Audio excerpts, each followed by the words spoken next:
Voice वगैरह clear आ रही है। नमस्कार दोस्तों, लेक्चर फिजिक्स के हम इस सीरीज में डिस्कस करें एमसीक्यू क्वेश्चन के बारे में। और आज की क्लास आगे बढ़ाते हैं। वॉइस वगैरह क्लियर है।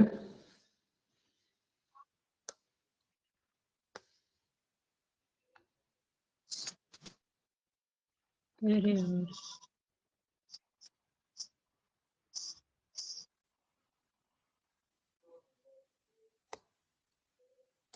चलिए भाई। तो अगर हम बात करें, लास्ट पार्ट में हमने डिस्कस किया था question number 172।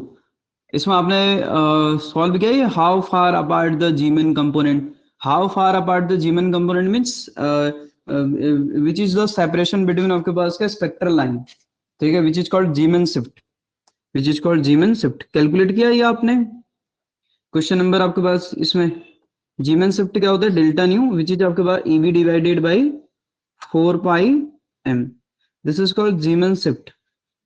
This is called Zeeman shift. Zeeman shift.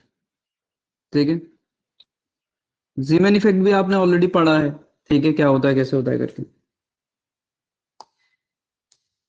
अगर क्या है फिर इसका आंसर बताओ तो 172 वाले का अगर आपने सॉल्व किया तो ई बी सबकी वैल्यू रखो इसमें। अच्छा, आपसे डेल्टा ये लेमडा पूछा है क्योंकि नैनोमीटर में दे रखा नहीं, नैनोमीटर में दे रखा है ये। तो आपसे क्या पूछ रहा है, डेल्टा लेमडा पूछ रहा है। इसको कन्वर्ट कर लेना कैसे, बताया था मैंने, सी इक्वल टू न्यू लेमडा होता है, तो न्यू की वैल्यू निकाल सकते हो आप यहाँ से। ठीक है, तो आपने किया होगा। ठीक है, आंसर आ गया होगा। लास्ट पार्ट में मैंने पूरा डिस्कस किया था। क्वेश्चन नंबर आपके पास 173। क्वेश्चन नंबर 173 हमसे क्या बोला, कोबाल्ट बोला।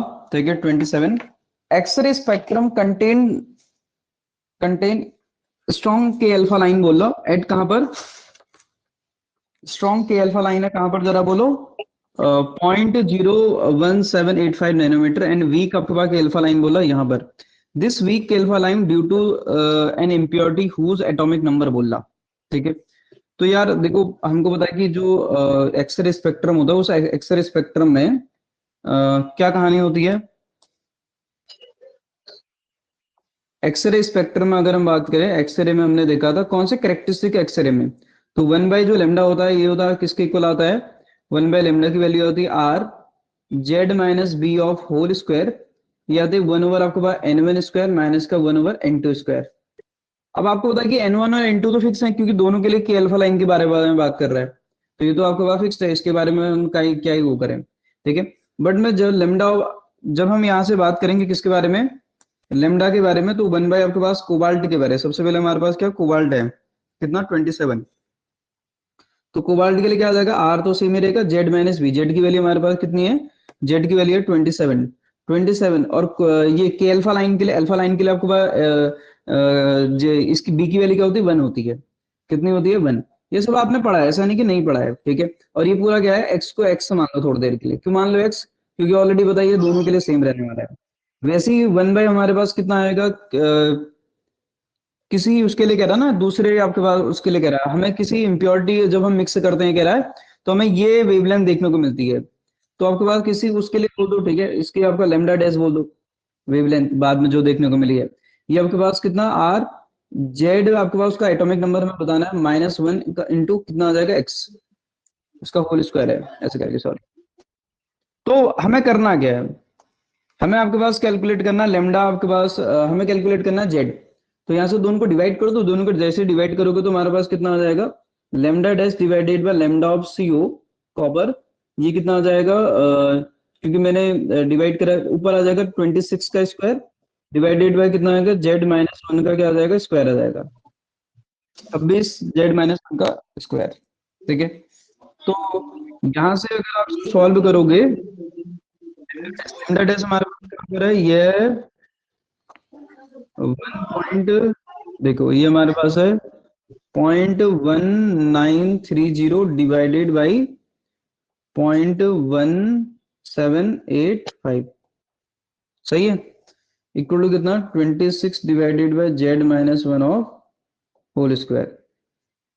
तो अब इसका रूट निकालना पड़ेगा आपको। ठीक है, क्या निकालना पड़ेगा, रूट।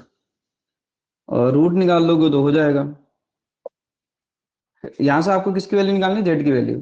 तो आप क्या करेंगे, इधर रूट शिफ्ट करेंगे।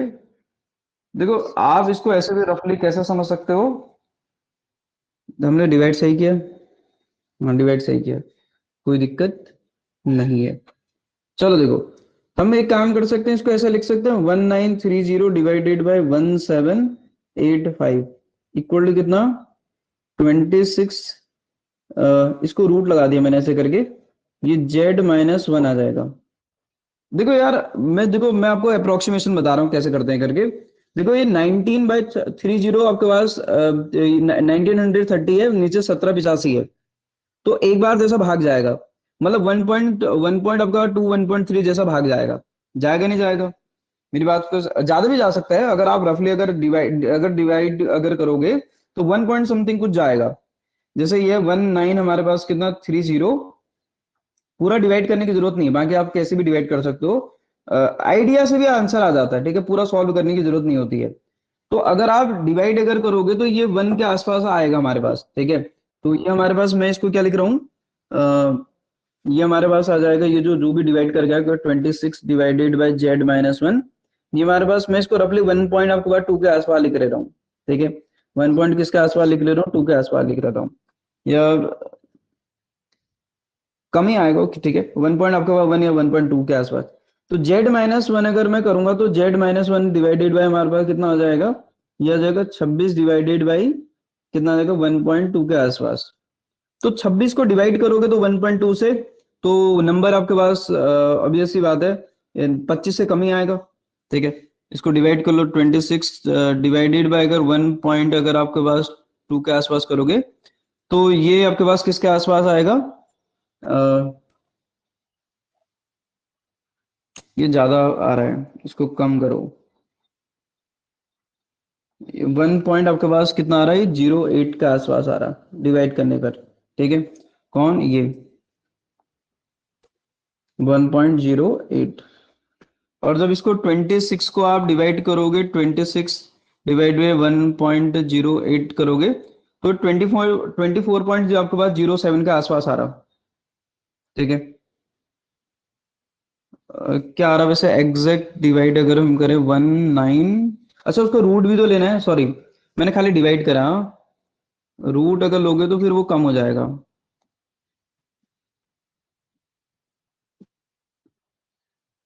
हमने क्या रहा 1930 डिवाइडेड बाई 1785, फिर इसका 1.08, तो रूट ऑफ 1.08, 1.39 के आसपास आ रहा है, ठीक है। ये आएगा हमारे पास 1.039 के आसपास आएगा। 26 डिवाइडेड, मैं आपको एग्जैक्ट आपके पास वो करके दिखा दे रहा हूँ, ठीक है, लेकिन मैं रफली भी आप आंसर लगा सकते हो 1.039। जब आप इसको इससे डिवाइड करोगे किसको 26 को, तो 26 डिवाइडेड बाय आपके पास कितना 1.039, तो यार 25 पॉइंट आपके पास हमारे पास आ रहा है, ये आ रहा z-1 इक्वल टू कितना आ रहा है 25.024 आ रहा। इस सर ले जाओगे तो कितना आ जाएगा 26 आ जाएगा, ये कितना आ जाएगा 26, क्योंकि 25.0 आएगा ना, तो हम उसको क्या लिख सकते हैं 26 लिख सकते हैं। देखो मैंने तो अभी ऐसे ही आपके पास कैलकुलेटर के हेल्प से कर लिया, बट मैं ये आपको बताना चाह रहा हूँ कि अगर आप इसको रफली भी कर सकते हो, ठीक है, आइडिया लगा कर भी, ठीक है, अप्रोक्सीमेट कैलकुलेशन, बाकी आपकी इच्छा है। तो हमारे पास क्या हो जाएगा, ये 26 हो जाएगा, कितना हो जाएगा 26। डेटा इनने बहुत क्लोज दिया है, ठीक है, 25 और 26 वाला, तो ये ध्यान में रखिएगा, ठीक है। जो हमने इम्प्योरिटी मिक्स करी उसका जो एटॉमिक नंबर है आपके पास कितना आ रहा है 26 आ रहा है एग्जैक्ट कैलकुलेशन करने पर। नेक्स्ट क्वेश्चन नंबर अगर हम बात करें किसके बारे में, इसको कर लीजिएगा भाई। क्वेश्चन नंबर अगर हम बात करें, एक्सरे ट्यूब बोला ऑपरेट 30 किलो वोल्ट बोला, कितने वोल्ट पे ऑपरेट हो रही है 30 किलो वोल्ट पे ऑपरेट हो रही है, ठीक है।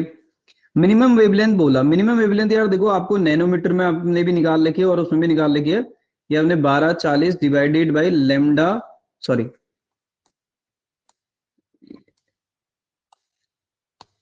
ये आपने वोल्ट करके पढ़ा था, ठीक है, lambda in nanometre of by electron volt करके पढ़ा था।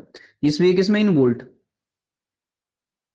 दूसरा लेमडा इन एंगस्ट्रॉम में भी आपने पढ़ रखा है एक्सरे में, ठीक है, 12,400 डिवाइडेड बाई वोल्ट, ये वोल्ट, इस ये किसमें वोल्ट में। मैं 2 बार या 3 बार इस रिलेशन को, एंगस्ट्रॉम में दे रखे सारे ऑप्शन, तो एंगस्ट्रॉम वाला यूज कर लो। तो हमारे पास कितना आ जाएगा 12,400 डिवाइडेड बाय वोल्ट कितना है 30, 30 इंटू 10 की पावर कितना 3 वोल्ट। तो यहाँ से हमारे पास क्या होगा देखो, ये 2 जीरो से 2 जीरो कैंसिल हो जाएंगे, यहाँ 10 बचेगा, कितना बचेगा 10। एक काम कर लो 3 से डिवाइड कर दो, फिर उसके बाद वो कर लेना, 3 चक्को हमारे पास कितना हो जाएगा 12 ना, फिर एक हमारे 3 एकम 3 होगा, 3 एकम कितना होगा 3, फिर उसके बाद पॉइंट लगेगा, ठीक है, फिर उसके बाद 3 3 9 होगा, इस करके जाते रहेगा। तो अगर मैं डिवाइड करूं, डिवाइडेड बाय 100 करूंगा तो कितना आएगा 0.413, क्या आ जाएगा एंगस्ट्रॉम आ जाएगा। तो हमारे पास ऑप्शन कौन सा 0.4 एक ही ऑप्शन है, और वो आपके पास क्या बी, ठीक है, ये तो सिंपल क्वेश्चन था। कोहेरेंस टाइम बोला लेजर बीम के लिए कितना रहेगा, कोहेरेंस टाइम कोहेरेंस लेंथ हमने पढ़ रखी है। तो यहाँ से अगर हम बात करें कोहेरेंस टाइम जो मैं दे रखा टाउ की जो वैल्यू दे रही है 4 × 10 की पावर कितना -5 सेकेंड। कोहेरेंस लेंथ अगर हम बात करें तो एल की वैल्यू हमारे पास कितनी आ जाएगी कोहेरेंस लेंथ, देखो यार हमने डिस्टेंस इक्वल, हमारा डिस्टेंस है, डिस्टेंस इक्वल कितना होता है स्पीड इंटू कितना होता है टाइम होता है, एल इक्वल हमने टाउ इंटू सी करके रिलेशन में पढ़ा था। तो सब कुछ तो दे रखा है यार, कुछ भी नहीं निकालना है। इसके वैल्यू 4 इंटू कितना 10 की पावर -5, ये कितना होता है 3 इंटू 10 की पावर कितना 8। तो यहाँ से कोहेरेंस लेंथ हमारे पास कितनी आ जाएगी 3 चक्को 12, और ये आ जाएगा कितना 3, तो एल की वैल्यू आ जाएगी 12 किलोमीटर, कितना आ जाएगा 12 किलोमीटर। नेक्स्ट अगर हम बात करें ये ऑप्शन भाई, ठीक है, which of the following is not necessary for performing laser action बोला, क्या जरूरी नहीं है बताओ, तो मेटा एनर्जी लेवल क्रिएट करना, स्टिमुलेटेड एमिशन, पॉपुलेशन इन्वर्जन, या स्पॉन्टेनियस एमिशन। करो इसको।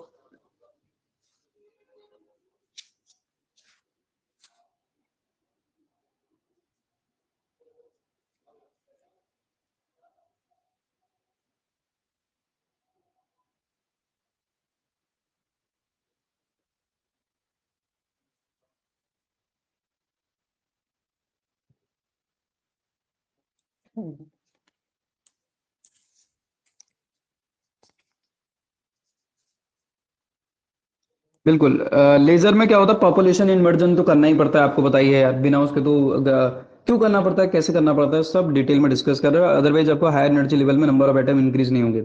मेटा एनर्जी लेवल आपके पास क्या होती है, क्योंकि आपको पता है कि जो एक्साइटेड स्टेट का जो लाइफ टाइम होता है कम होता है, तो हमें आपके पास मेटा एनर्जी लेवल क्रिएट करने पड़ते हैं, मेटा स्टेबल स्टेट क्रिएट करनी पड़ती है, और वो हम इम्प्योरिटी वगैरह मिक्स करके इस तरीके से क्रिएट करते हैं, ठीक है। नेक्स्ट अगर हम बात करें स्टिमुलेटेड एमिशन होता है, क्योंकि आपको बाहर से एनर्जी दे करके हम एमिशन करवाते हैं, क्योंकि जो स्पॉन्टेनियस एमिशन होता है वो डायरेक्शनल नहीं होता है भाई। तो विच of the following is not necessary बोला परफॉर्मिंग, मतलब स्पॉन्टेनियस एमिशन जरूरी नहीं है भाई, ये जरूरी नहीं है। बोर मैग्नेटॉन आपको बताइए, बोर मैग्नेटॉन की वैल्यू ऑलरेडी आपने पढ़ रखी है, मैं अलग से इसको लिखने वाला नहीं हूँ, आपको बताइए कि एच का डिवाइडेड बाय कितना होती है 2me होती है, ठीक है, कितनी होती है 2me, ये नहीं होता, ये नहीं होता, ये नहीं होता। अब आपको कि ये नहीं होता, ये नहीं होता, ये नहीं होता, हमने डायरेक्टली कैसे बोल दिया, पूरा डिस्कस आपने कर रखा है, अलग से वो करने की जरूरत नहीं है।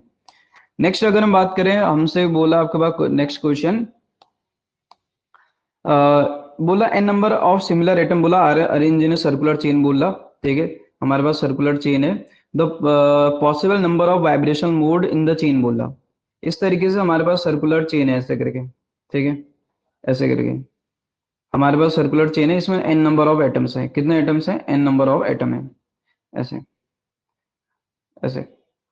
तो हमको क्या बताना कह रहा है, क्या the possible number of vibration mode, तो डिग्री ऑफ फ्रीडम जो होगा ऑब्वियस सी बात है, ये ट्रांसलेशन मोड, हम नॉर्मली क्या आपके पास क्या लिखते हैं ट्रांसलेशन मोड कितने हैं प्लस वाइब्रेशन मोड कितने हैं, प्लस वाइब्रेशन मोड कितने हैं, क्योंकि चेन का रोटेशन तो यहाँ पॉसिबल नहीं होगा भाई, ठीक है, ट्रांसलेशन हो सकता है, बट आपके पास ये क्योंकि आपके पास एटम्स है, इनका हम वाइब्रेशनल आपके पास मोशन आपके पास कैसे नहीं, रोटेशनल मोशन कैसे आप मतलब अपनी एक्सिस पर कितना रोटेट करेंगे जीरो, कहने का मतलब ये है। तो वाइब्रेशन मोड अगर मैं निकालूंगा, वाइब्रेशन मोड हमारे पास डिग्री देखो एन एटम्स अगर फ्रीली होते हैं, अगर यहाँ पर अगर n एटम अगर हमारे पास होते तो n एटम की डिग्री ऑफ फ्रीडम हमारे पास क्या होती, अगर फ्रीली अगर होते तो n होती, अगर n एटम इंडिपेंडेंट होते तो उनकी डिग्री ऑफ फ्रीडम क्या होती, n होती, होती नहीं होती है, अगर इंडिपेंडेंट अगर होते तो लेकिन हमें नॉर्मल सी बात है यहाँ पर आपके पास ये आपस में एक दूसरे से अटैच्ड हैं, आपस में एक दूसरे से क्या है जरा बोलो, अटैच्ड हैं। तो ये जो मॉलिक्यूल है आपके पास इधर उधर तो नहीं जा सकते, कहने का मतलब इधर ऐसे तो नहीं जा सकते हैं, ऐसे बाहर तो नहीं जा सकते ऐसे करके, बट ये इसी के ऐसे अपने एक्सेस के अलोंग यानी कि जिसके थ्रू अटैच है उसी के अलोंग ऐसे करके आपस में ऐसे करके वाइब्रेशन मोशन कर सकते हैं, अपने आप को आपस में क्या कर सकते हैं जरा बोलो, ये ऐसे करके ट्रांसलेशन मोशन कर सकते हैं। ट्रांसलेशन मोशन कैसे कर सकते हैं, अपने जिस जैसे कोई भी मॉलिक्यूल आप इमेजिन कर लो, जैसे एक कोई मॉलिक्यूल ये इस मॉलिक्यूल में इमेजिन करो, ये ऐसे करके आगे भी जा सकता है, ऐसे करके पीछे भी जा सकता है। तो ये अपने जिसके अलोंग आपके पास ये सर्कुलर फैशन में अरेंज है, उसी के अलोंग आपके पास ट्रांसलेशन मोशन कर सकते हैं, और कैसे कर सकते नहीं है, इधर ऐसे नहीं कर सकते भी, ऐसे नहीं कर सकते। तो ट्रांसलेशन मोड आपके पास एक ही होगा, वो होगा चेन के अलोंग।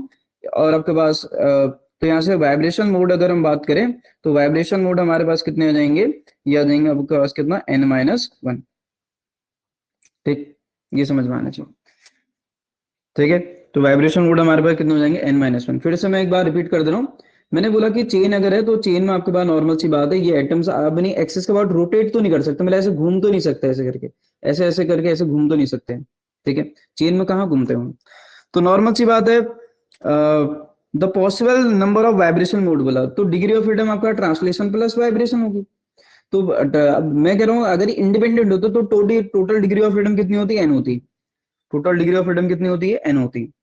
बट आपको ये समझ में आना चाहिए, आपके पास इसमें ट्रांसलेशन मोशन होगा किसके अलोंग, आपके पास अपनी एक्सेस के अलोंग, इधर ऐसे करके ऐसे करके, तो हमारे पास वो कितना होगा, 1 होगा। तो वाइब्रेशन मोड कितना हो जाएंगे n-1 इंटू, ये आ जाएगा n-1। नेक्स्ट,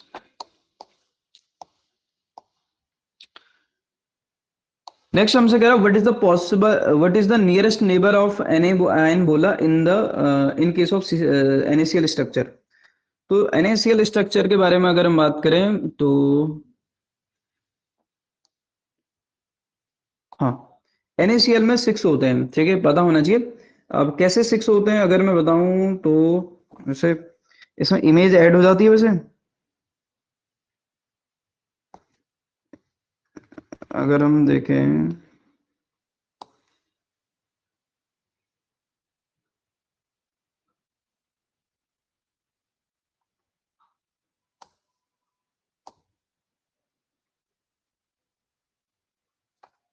एक मिनट, हाँ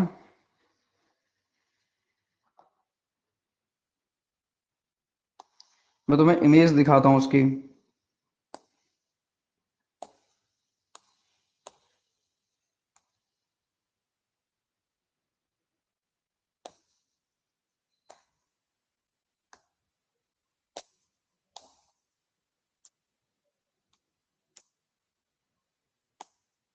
चलो,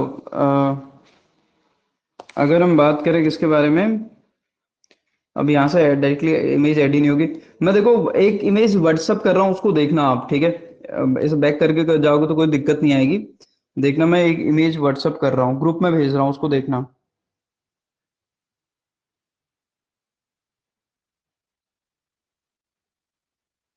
ठीक है, देखो, देखो ये जो मैंने भेजा ना, ये NaCl का स्ट्रक्चर है। अब मैं उसको कहाँ बनाने में लगे रहूँ, मैं इसमें बता देता हूँ, देखो सुना। ये क्या है, हमारे पास NaCl का स्ट्रक्चर है। तो आपको दिख रहा है वो, उसमें वो कह रहा है कि जो ग्रीन जो ब्लू वाले हैं, कह रहा है वो क्या क्या है, क्लोरीन आयन, और जो रेड वाले वो सोडियम आयन है, बोल रहा, क्या बोला, सोडियम आयन। अगर आप देख पा रहे हैं ना, जो मैं आपको बता दूं थोड़ा बहुत यहाँ पर वो बता देता हूँ क्या है करके, जो Na आपके पास और जो Cl है, Cl कहाँ पर होते हैं, Cl के बारे में अगर बात करें तो Cl FCC लेटिस पर होता है। कहाँ पर होता है Cl, Cl जो होते हैं हमारे पास FCC लेटिस पर होते हैं, FCC लेटिस पर। FCC लेटिस मतलब FCC में अरेंज होंगे। आप अगर देख पा रहे हो कि जो Cl है वो कॉर्नर्स पे है और फेस पर है। मेरी बात, ये किसका स्ट्रक्चर है, ये NaCl का स्ट्रक्चर है। कहां पर है, ब्लू वाले, ये ब्लू वाले देखो, ये कॉर्नर्स पर हैं, और ये और कहां पर है, फेस पर है। कहां पर है, फेस पर है। नेक्स्ट अगर आप देख पा रहे हो तो जो Na है ना, Na आपके पास कहां पर होता है, एक्ट्रा ऑक्टा, Na जो होते हैं वो ऑक्टाहेड्रल आपके पास व्हाइट पर होते हैं, हेड्रल व्हाइट पर होते हैं। जैसे अगर इसमें कोई बीच वाले को देखो, कौन किसको इमेजिन करते हैं, बीच वाले को इमेजिन करते हैं, साइड वालों को देखते नहीं है। अगर मैं बनाऊं, अब मैं इसको थोड़ा बहुत यहाँ पर प्लॉट करने की कोशिश करता हूँ, देखिएगा ये कुछ ऐसा है, ऐसे करके, क्योंकि अब आपने वो देख लिया, अब आपको आइडिया आ जाएगा, ऐसे करके,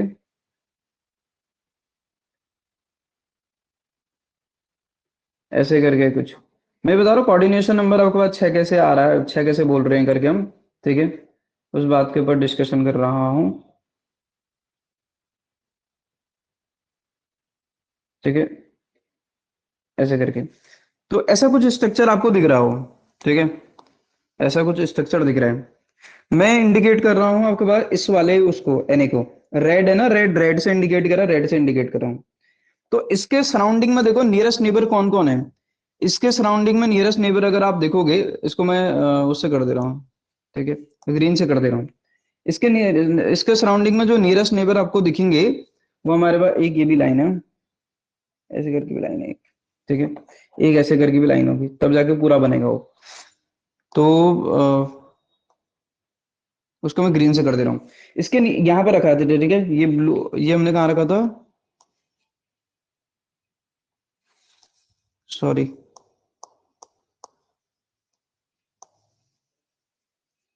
ये है हमारा रेड वाला,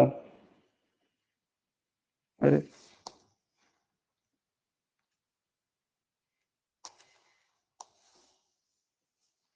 ये है हमारा क्या, ये हमारा Na है, ठीक, Na का कोऑर्डिनेशन नंबर पूछ रहा ना। अब हम बनाएंगे कि इसके सराउंडिंग एटम, देखो एक एटम इधर दिख रहा होगा आपको, एक एटम इधर दिख रहा होगा, उस इमेज में देखना ऐसे करके, एक एटम इसके जस्ट नीचे दिखेगा, एक एटम इधर दिखेगा, एक एटम इधर दिखेगा, एक एटम इधर दिखेगा। तो देखो इसका जो कोऑर्डिनेशन नंबर है इस रेड वाले का, ये आपके पास कितना हो गया, एक, दो, तीन, चार, पांच और छह। आपको तो सर और बाकी नहीं होगा क्या, नहीं बाकी, और किसी भी एटम को देखो, इस एटम को देखो, इस एटम को देखो, कितने किसी भी एटम को देखो, ये हमारे पास क्या है जरा बोलो, ये हमारे पास क्या है जरा बोलो, ये सबके सब लार्जर डिस्टेंस पर है। ये जो सीएल है, ये जो आपके पास, आपको जो सीएल आपने देखी, ये सारे क्या है, सीएल है, ये हमारे पास क्या है जरा बोलो, सारे सीएल है, आपको दिख रहे होंगे, ये सब क्या है जरा बोलो, सीएल है। Each Na ion is surrounded by 6 Cl ion, ठीक है। और इसी को क्या बोलते हैं कि आपके पास कोऑर्डिनेशन नंबर बोलते हैं, कि वो एटम कितने से अदर एटम से घिरा है करके, भी कोई एटम आपके पास कितने एटमों से घिरा है, उसी को हम क्या बोलते हैं, कोऑर्डिनेशन नंबर। तो NaCl का कोऑर्डिनेशन नंबर हमारे पास कितना आएगा, NaCl का कोऑर्डिनेशन नंबर आएगा 6। कुछ और बात बता देता हूँ, CSCl का जो कोऑर्डिनेशन नंबर आता है वो आता है 8 आता है, कितना आता है, 8। अब मैं CSCl का आपके पास भेज रहा हूँ, आपका फिगर उसको देखना। CSCl का भी मैंने ग्रुप में भेजा, देखो। CSCl में क्या है, सिंपली आपके पास वो उसकी तरह है, बॉडी सेंटर्ड की तरह है। किसकी तरह है, बॉडी सेंटर्ड की तरह है। बॉडी सेंटर की तरह है तो Cl कहाँ पर है, कहाँ पर है जरा बोलो, सेंटर पर है। और आपके पास CS कहाँ पर, सेंटर पर, बाकी कहाँ है, बाहर है। देखो एक और बात, जैसा आप यहाँ पर देख रहे हो, आप क्वेश्चन की डिटेलिंग अगर देखोगे, उसने क्या बोला, what is the nearest neighbour, आपके पास नेबरिंग बोला Na ion of Cl NaCl structure. तो Na आयन का हमको कोऑर्डिनेशन नंबर पूछ रहा है आपको, कि सर यहाँ Cl का क्या होगा। और एक बात बता दो, यहाँ Cl का भी कोऑर्डिनेशन नंबर आपका 6 ही होता है। अगर आपसे बोलेगा यहाँ पर हमने हमें किसके बारे में पूछा गया है, Na का कोऑर्डिनेशन नंबर पूछा है, वो 6 है। और ऐसे Cl का भी देखोगे, वो भी कितना आता है, 6 ही आता है। और CSCl में भी ये भी बता दूं, CSCl में भी जो कोऑर्डिनेशन नंबर होता है, CS का भी 8 होता है और Cl का भी कितना होता है, 8 होता है। इसलिए क्या लिखा जाता है ना, 6:6 लिखा जाता है कोऑर्डिनेशन नंबर। इसमें क्या लिखा जाता है, 8:8। मतलब CS का भी आपके पास कोऑर्डिनेशन नंबर 8 है, यानी कि CS भी 8 CL से गिरा है और CL भी 8 CS से गिरा हुआ है, आप ऐसा बोल सकते हो, ठीक है। तो NaCl का 6 है और CSCl का भी उसके करस्पॉन्डिंग एक इंपॉर्टेंट हमारे पास क्रिस्टल होता है, उसका भी कोऑर्डिनेशन नंबर कितना है, 8 है, ठीक है। ये ध्यान में रखिएगा। समझ में आ गई बात क्या है करके, हम क्यों बोल रहे हैं आपके पास 6 है करके, ठीक है। फोटो भेज दी है, दिखा दिया कैसे है करके, बाकी डिसाइड करना है अब आपने।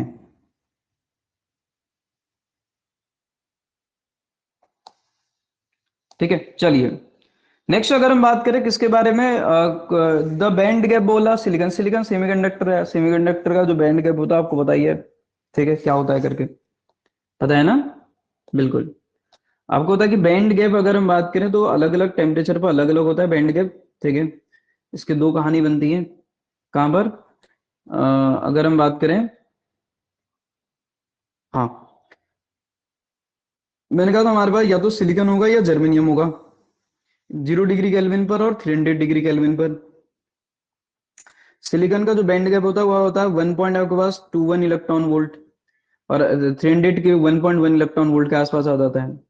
और जर्मेनियम का बोलूंगा तो 0.8785 होता है, और यहाँ पर पॉइंट आपके पास 72 के आसपास इलेक्ट्रॉन वोल्ट के आसपास आ जाता है, ठीक है। तो ये आपने डेटा लिखा भी है, ठीक है। तो 1.1 इलेक्ट्रॉन वोल्ट के आसपास आता था, वैसे आपके पास 1.2 इलेक्ट्रॉन वोल्ट के आसपास होता है। ये पूरा आपने लिख रखा डेटा, तो आपके पास कितना होगा 1.1 electron volt.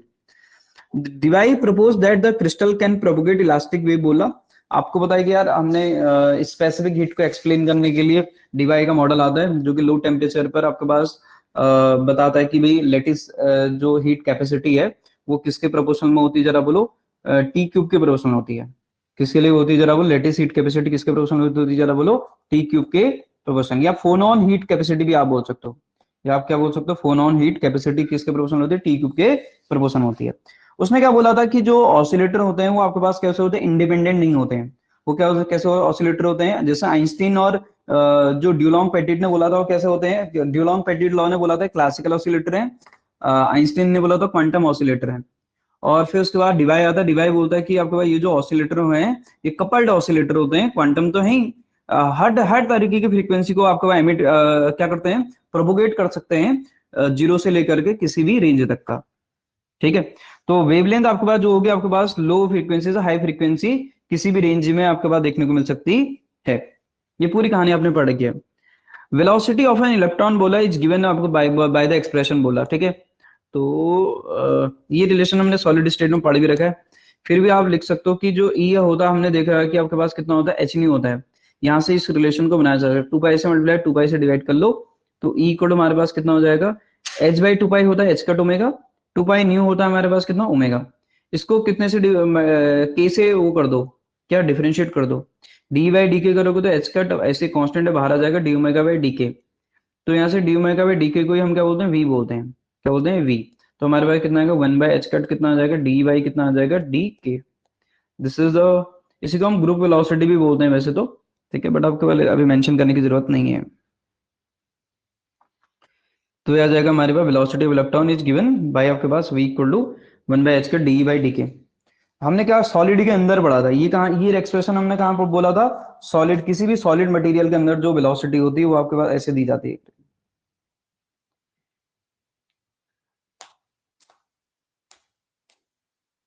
When a superconductor is placed in extramagnetic field, its superconductivity बोला decreases with increase in intensity of H बोला of external magnetic field, और increases with intensity of external magnetic field independent of H बोला।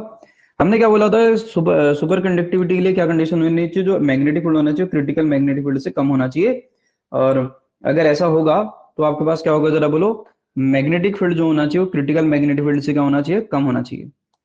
Cut इससे कम होगा then आपके पास क्या होगा, जरा बोलो, आपके पास मटेरियल क्या होगा, सुपर कंडक्टर होगा। कैसा होगा, सुपर कंडक्टर होगा। अगर मैग्नेटिक फील्ड अगर क्रिटिकल मैग्नेटिक फील्ड से ज्यादा होगा तो फिर वो नॉर्मल आपके पास कंडक्टर में कन्वर्ट हो जाएगा। क्या हो जाएगा, नॉर्मल कंडक्टर। ग्राफ आप वगैरह भी आपने सब देख रखे हैं, ग्राफ वगैरह भी आपने देख रखे हैं, ठीक है। तो आपको बताया कि यार इसका मतलब मैग्नेटिक फील्ड इंक्रीज करने के साथ जो उसकी कंडक्टिविटी है वो किस में कन्वर्ट हो चुकी है, नॉर्मल कंडक्टिविटी में। तो इसमें कंडक्टिविटी क्या करे, डिक्रीज कर रही है, ऑब्वियस सी बात है। तो डिक्रीज विद क्या होगा, सुपर कंडक्टिविटी क्या करेगी, डिक्रीज करेगी with increase intensity of H. तो ये जाएगा हमारा option. If the Fermi energy level at absolute zero Kelvin the EFO, the energy of electron at absolute zero बोल रहा, 3 डायमेंशन में बताएंगे, ठीक है। कुछ नहीं बोला जाएगा तो हम इन जनरल किसको लेके चलेंगे, 3 डायमेंशन में। किसको लेके चलेंगे, 3 डायमेंशन में। और 3 डायमेंशन में कितनी होती है, जरा बोलो। ये आपको सारे एक्सप्रेशन लिखा रखे हैं, अगर आपको याद नहीं आए तो मैं कोई बात नहीं, वो लेक्चर बता दूंगा कौन सा होगा करके। याद आ रहा कुछ, सॉलिड स्टेट में जब हमने क्रॉनी पेनी मॉडल वगैरह पढ़े थे उससे पहले, स्पेसिफिक हीट जब हम डिस्कस कर रहे थे सॉलिड स्टेट में, कंडेंस मैटर फिजिक्स वाली यूनिट में, जो एवरेज एनर्जी होती है इलेक्ट्रॉन की वो होती है 3/5 फर्मी एनर्जी, 3 डायमेंशन में। 1 डायमेंशन में 1/3 के आसपास रिलेशन आता है, देख लीजिएगा भाई इसको। नहीं आ रहा तो उसको देखो भाई, वो याद करो, वो रिलेशनों को देखो, ठीक है, पूरी टेबल बना के लिखाया था। नेक्स्ट, बेसल फंक्शन, पता ही यार, स्टैंडर्ड फंक्शन है बेसल फंक्शन। इसमें दो फंक्शन होते हैं, एक होता है हमारे पास जे एन एक्स, अगर हम बात करें तो जे हाफ एक्स जो होता है, आपको पता है कि प्लस अगर होता है तो हमारे पास कितना होता है, 2/πx की होता है सर, 2/πx कितना होता है साइन, कितना होता है एक्स होता है।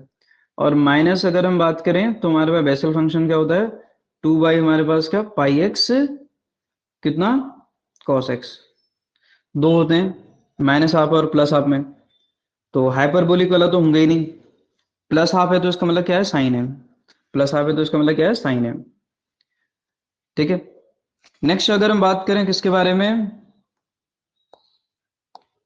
नेक्स्ट अगर हम बात करें क्वेश्चन नंबर 186 के बारे में, हमसे बोला ए आई जो है बोला टेंशन पढ़ा होना चाहिए आपने। टेंशन ऐसा नहीं कि मैंने एक क्लास में निपटा दिया हो, पूरा आपके पास डिटेल में डिस्कस कर रखा हमने। हमसे क्या बोला, ए आई जी आई आपके पास बोला, ठीक है, ये क्या है आपके पास मीट्रिक टेंशन है, ठीक है। जब हम दो पॉइंट के बीच डिस्टेंस बताते हैं किसमें, एन डायमेंशनल स्पेस में, तो उसमें कनेक्ट करने के लिए आपके पास उन दो पॉइंट को कनेक्ट करने के लिए एक टेंसर यूज करते हैं, जिसको हम क्या बोलते हैं, मीट्रिक टेंसर बोलते हैं। क्या बोलते हैं, मीट्रिक टेंसर। और आपके पास इसकी वैल्यू क्या आती है, ए आई इक्वल टू, इसकी जो वैल्यू है जी आई जे है, ठीक है। हमसे क्या बोला, एजे कितना होगा बोला, क्योंकि यार देखो मतलब कहने का मतलब यहाँ पर क्या रखूं, एजे की जगह, देखो एजे की जगह क्या रखूं, ठीक है, सो दैट आपको ए आई आ जाए। तो यहां से सेलेक्ट करो ना, क्या रख सकते हो, देखो यार ये नीचे लिखा कोवेरिएंट है, इसके करस्पॉन्डिंग कॉन्ट्रावेरिएंट लाओगे तो आपके पास क्या हो जाएगा, ये हट जाएगा।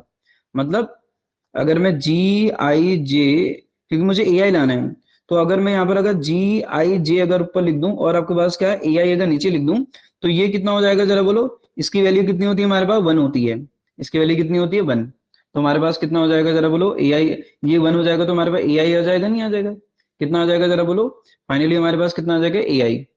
ये सब पढ़ा रखा है, आपको लग रहा होगा कि आपके पास कि मैं क्या बोल रहा हूँ करके, ठीक है, अगर ऐसा लग रहा हो तो फिर तो कुछ नहीं कह सकते हैं। देखिएगा भाई,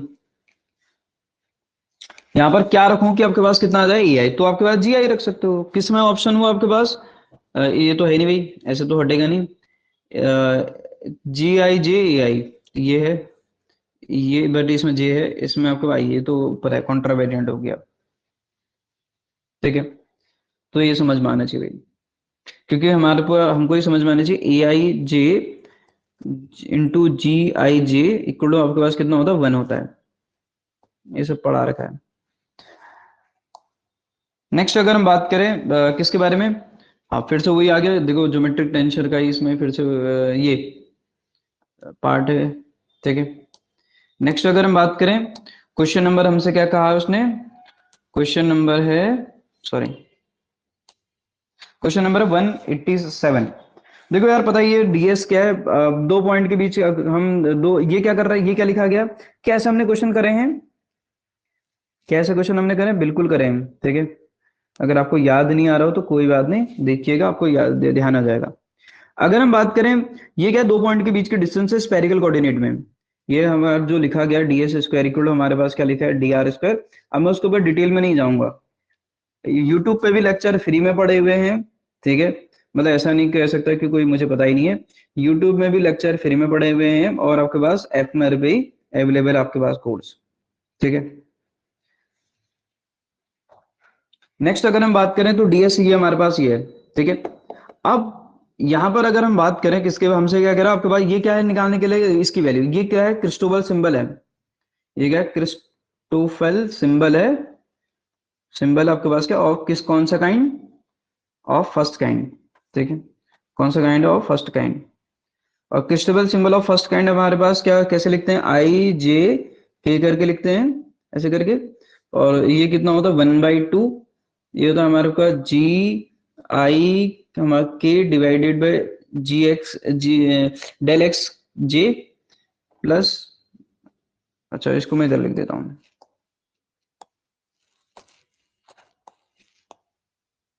Cristobal symbol of first kind अगर हम बात करें तो ये हमारे पास है ये आई जे जो के होता है, ये होता है 1/2 डेल जे आई K divided del X J plus del जे के डिवाइडेड बाय डेल एक्स, क्या जाएगा हमारे पास, जे और के लिख दिया तो आई आ जाएगा, माइनस ऑफ हमारे पास क्या डेल एक्स, सॉरी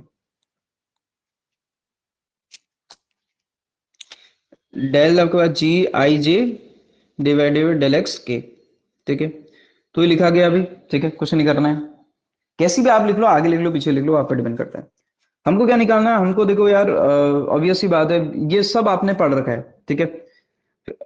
अगर हम बात करें हमसे क्या पूछ रहा है, आपको पता नहीं इनके जो फैक्टर होते हैं, इनके जो कोफिशिएंट होते हैं, ये जो आपको वहां लिखा गया है, किसके कोफिशिएंट, ये जो एक्सप्रेशन लिखा गया है, कौन सा एक्सप्रेशन, ये जो एक्सप्रेशन लिखा गया है, इसमें जो यहाँ पर कोफिशिएंट आते हैं, मतलब मैं क्या बोल रहा हूँ, जो डी स्क्वायर इक्वल टू हमने दिखा था D I J equal to हमने दिखा था D X I D X J, ये हमने दिखा था भाई।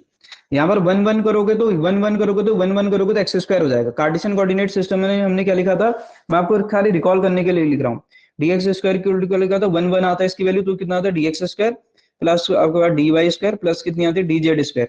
ये है क्या, डिस्टेंस बिटवीन टू पॉइंट, ये आपका डिस्टेंस बिटवीन टू पॉइंट कहाँ है जरा बोलो, ये है स्फेरिकल कोऑर्डिनेट सिस्टम में। मेरी बात समझ में आ रही नहीं आ रही है। अब ये जो जी आई जी है, ये हमारे क्या मीट्रिक टेंसर है। हमसे क्या पूछ रहा है, हमसे पूछ रहा है भैया देखो, हम सबसे पहले हम उस जी को डिफाइन करेंगे क्या क्या है करके, क्या क्या वैल्यूज हैं, ठीक है। जैसे कोऑर्डिनेट सिस्टम में वन वन वन है, लेकिन यहाँ क्या है ऑलरेडी आपको दिख रही हो, बोलो भाई। टेंसर पूरा पढ़ लिया होगा आई होप, नहीं पढ़ा है तो फिर कैसे काम चलेगा। अगर हम बात करें जी आपके पास वन वन के बारे में, ठीक है, ये आ जाएगा हमारे पास, कितना आ जाएगा वन वन, यानी कि आपको पता तभी जाके आर स्क्वायर होगा, तो इसकी वैल्यू कितनी है वन। जी हमारे पास टू टू की वैल्यू हमारे पास कितनी है आर स्क्वायर, और जी थ्री थ्री की वैल्यू हमारे पास कितनी है आर स्क्वायर कितना साइन आपके स्क्वायर थीटा। बाकी सब जो है वो सब जीरो है, बाकी सब क्या है जीरो, चाहे मैं जी वन टू बोलूं, चाहे मैं जी वन टू बोलूं या जी टू वन बोलूं, या आपके पास G two two G three one बोलूं वन थ्री बोलूं, सब जी कितने जीरो है, ये आपके पास सब कितने जीरो है। जी वन थ्री बोलूं, जी टू आपके पास थ्री वन बोलूं, जी टू थ्री बोलूं, जी थ्री थ्री टू बोलूं, ये सब कितने हमारे पास जीरो है, ये समझ में आना चाहिए, ठीक। और दूसरा अगर मैं यहाँ पर क्लासीफाई अगर करूं, एक्स वन क्या होगा हमारे पास, ठीक है, जो कोऑर्डिनेट सिस्टम हमको दे रखा है उसमें एक्स वन क्या होगा हमारे पास, ये हो जाएगा आर, एक्स टू हमारे पास कितना हो जाएगा, ये हो जाएगा हमारे पास कितना थीटा, और आपके पास ये एक्स थ्री हमारे पास कितना हो जाएगा फाइव, ये हमारा कोऑर्डिनेट, पता ना, ये हमारे क्या है कोऑर्डिनेट। भाई X one X two X three की वैल्यू क्या आएगी, एक्स वन हमारे पास आएगा आर, एक्स टू हमारे पास कितना आएगा थीटा, और एक्स थ्री हमारे पास क्या फाइव। और एक बात बताऊं, इस तरीके का क्वेश्चन फिर से आएगा, ठीक है, और मैंने क्लास में भी कराए हैं बहुत सारे, नहीं कराए क्या, ऐसा कैसे हो सकता है।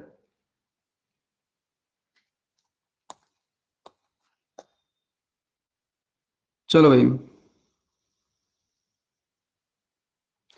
नेक्स्ट अगर हम बात करें तो क्या कैसे काम करेंगे, तो हमारे पास देखो यार, हमारे पास टू टू वन, हमारे पास वन है, ये हमें कैलकुलेट इवेल्युएट करना है, तो आ जाएगा वन बाई टू। टेंसर आपने देखा है नहीं देखा है, पढ़ा है नहीं पढ़ा है, ये आ जाएगा one by to ji I के, तो आई के है आपके पास, ये आ जाएगा डेल जे आपके पास कितना वन टू डिवाइडेड बाय हमारे पास कितना आ जाएगा ये कितना है, ये आई जे के की जगह, आई जे के की जगह, तो हमारे पास इसकी जगह ये क्या लिख दिया हमने, आई के लिख दिया, ये आई जे के, तो हमने आई और के लिख दिया, तो कितना हो जाएगा डेल एक्स टू प्लस हमारे पास कितना आएगा फिर आई आई जे के, तो जे के लिखोगे तो फिर से कितना आएगा जेल कितना आ जाएगा टू वन, अच्छा मैंने उल्टा लिख दिया, ये भी हमारे पास कितना है टू वन, ये भी टू वन डिवाइडेड बाय हमारे पास कितना आ जाएगा डेल एक्स आई, आई की जगह भी कितना है टू ही है, आई की जगह कितना है टू है, फिर हमारा डेल जे आपके पास टू टू डिवाइडेड बाय कितना डेल एक्स के की जगह हमारे पास कितना है वन, की जगह हमारा किसकी जगह हमारा कितना कितना है 1 है। डेल एक्स वन की जगह हमारे पास कितना है जरा बोलो, की जगह 1 है तो 1 रख दो। अब इसकी वैल्यू रखो भाई 1/2, ये हमारे पास आ जाएगा डेल एक्स टू वन की वैल्यू हमारे पास ये सब कितने 0 है, ये भी हमारे पास 0 हो जाएगा, ये भी हमारा 0 हो जाएगा।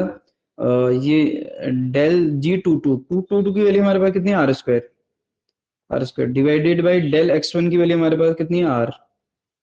तो यहाँ से अगर आप सॉल्व करोगे बस हो गया खत्म। तो ये कितना आ जाएगा, ये आ जाएगा 1/2, ये आ जाएगा माइनस का 2r, ठीक है। तो यहाँ से कैंसिल आउट हो गया, तो इसके लिए आ गई माइनस ऑफ r। मैंने पूरा फॉर्मूला लिख के पूरी कहानी बता दी भाई कौन क्या है करके। कोफिशिएंट होता है आपको बताइए, ठीक है। जैसे कार्टेशियन कोऑर्डिनेट सिस्टम में हम ds स्क्वायर इक्वल टू लिखते हैं dx square plus dy square plus dz square.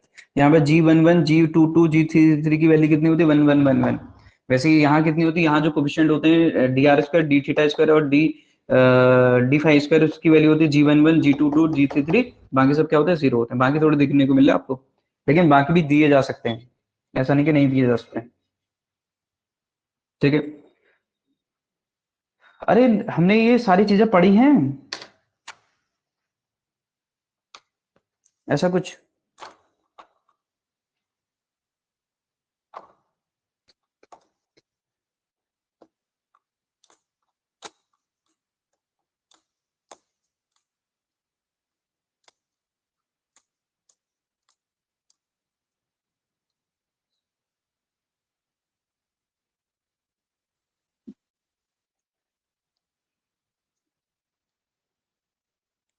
चलो फिर, ठीक है। ये फिर से आएगा क्वेश्चन, ये ध्यान में रखिएगा। G11 G22 पूरे डिटेल में। अब ऐसा थोड़ी किया यार मैंने, टेंसर कोई एक लेक्चर में थोड़ी निपटा दिया, 5 या 6 लेक्चर लगभग किए हैं और सारी बातें डिस्कस करी हैं, ठीक है, जहां तक है। नेक्स्ट अगर हम बात करें, हमारे पास क्या है जरा देखो।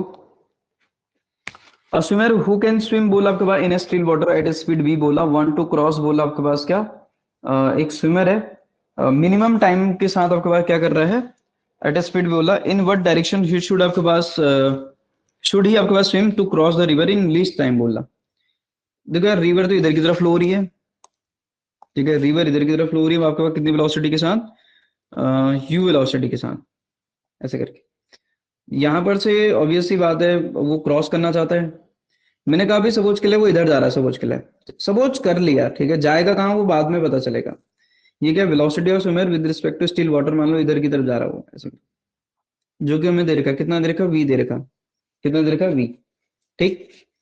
मान लो वर्टिकल के साथ इसका एंगल कितना है थीटा, कितना रिवर के रिस्पेक्ट मान लो इधर की तरफ जाना स्टार्ट करा उसने, जाएगा कहाँ वो बात की बात है। अगर हम बात करें तो इसके दो कंपोनेंट बनेंगे हमारे पास, किसके वेलोसिटी के। एक कंपोनेंट इधर बनेगा विच इज आपके पास क्या v cos थीटा, एक कंपोनेंट इधर बनेगा which is v sin theta.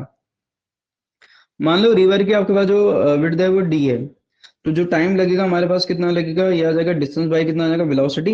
Velocity का कौन सा कंपोनेंट इसको पार कराएगा, अगर इसको सीधे अगर यहाँ पहुंचना है तो यहाँ पहुंचना है, तो इसके अलोंग आपके पास डिस्टेंस क्या है d है, इसके अलोंग कंपोनेंट वेलोसिटी कौन सा है v cos थीटा, तो कितना आ जाएगा v cos थीटा। क्योंकि टाइम को मेरे को मिनिमाइज करना है, तो इसका मतलब डी तो फिक्स है, पहली बात डी तो क्या है फिक्स है, रिवर की विड्थ थोड़ी को होगी। सेम मैंने स्टोरी लिखी है पूरे नोट्स में, same story, V cos theta. ये हमारे पास कैसा होना चाहिए मैक्सिमम होना चाहिए। अब वी भी मैक्सिमम तो हो नहीं सकता, तो इसका मतलब कॉस थीटा मैक्सिमम होगा।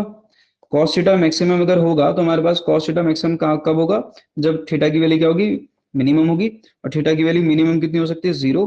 देन आपके पास उस समय क्या होगा जरा बोलो, उस समय टाइम ये उस समय कैसा होगा मैक्सिमम होगा, तो उसमें टाइम कैसा लगेगा मिनिमम। थीटा 0 पर आपको समझ में आ रहा है, यानी कि जो VSR होगा दिमाग लगाइए, थीटा जैसे 0 करूंगा इसका मतलब ये होगा क्या, जो VSR है वो क्या आ जाएगा इधर आ जाएगा, इधर आ जाएगा। ये क्या कह रहा ना, थीटा 0 मतलब क्या हुआ, इसका मतलब आपको यहाँ से जो एंगल बन रहा था इधर ऐसे नहीं जाना है, ये कहाँ आ जाएगा उस समय इधर आ जाएगा ऐसे करके। इसका मतलब परपेंडिकुलर। आप कहोगे सर आपने इधर क्यों नहीं भेजा, किसी के दिमाग में ये भी वो भी आ रहा होगा कि आपने ऐसा क्यों नहीं करा, कर कैसे भी कर सकते हो यार, उससे कोई लेना देना नहीं होता है। मान लो आपने इधर भेजा होता वी, ठीक है, रिवर फ्लो इधर कर रही है, अब यहाँ से मान लो यहाँ पे सपोज के लिए वर्टिकल के साथ एंगल कितना बना थीटा, तो इसका इधर वाला कंपोनेंट cos थीटा और डिस्टेंस क्या सी आती, यही तो लाइन लिखता लिखता नहीं लिखता। तो इसका मतलब ये परपेंडिकुलर जाना चाहिए, मेरी बात आप समझ पा रहे हो भी कैसे जाना चाहिए। थीटा जीरो आ रहा मतलब थीटा जीरो मतलब उसको velocity vector perpendicular to river flow, parallel to river flow along, आपके पास दिस बोला अलोंग दिस बोला, ये तो है ही नहीं। कैसे जाना चाहिए, टाइम को मिनिमाइज अगर करना है तो नॉर्मल सी बात है, जो आपका वेलोसिटी वेक्टर ऑफ स्विमर होना चाहिए with respect to sea water should be perpendicular to the river flow. यानी कि जो उसका वीएसआर होना चाहिए, मैंने पूरी कहानी पढ़ाई भी, VSR is should be perpendicular to, आपके पास क्या होना चाहिए, perpendicular to river flow, perpendicular to river flow, तो हमारे पास ये हो जाएगा। ठीक है, मिनिमम टाइम और मिनिमम डिस्टेंस दो कॉन्सेप्ट होते हैं।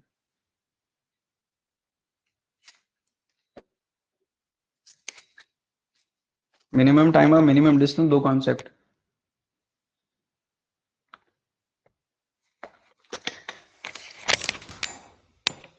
आया समझ में, बोलो भाई, आया समझ में।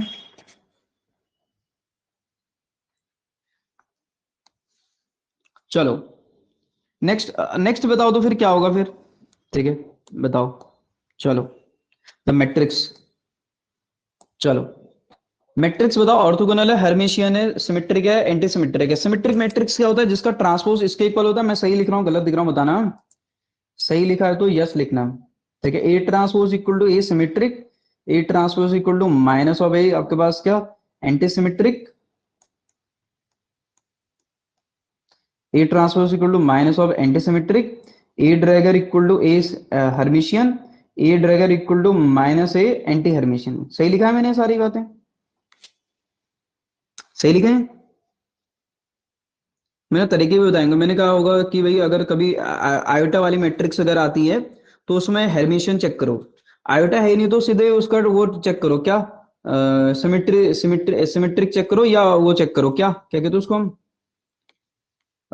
आयोटा अगर है तो हर्मिशियन की तरफ जाओ, अगर आयोटा नहीं है तो सिमेट्रिक की तरफ जाओ, यानी कि ऑर्थोगोनल की तरफ जाओ।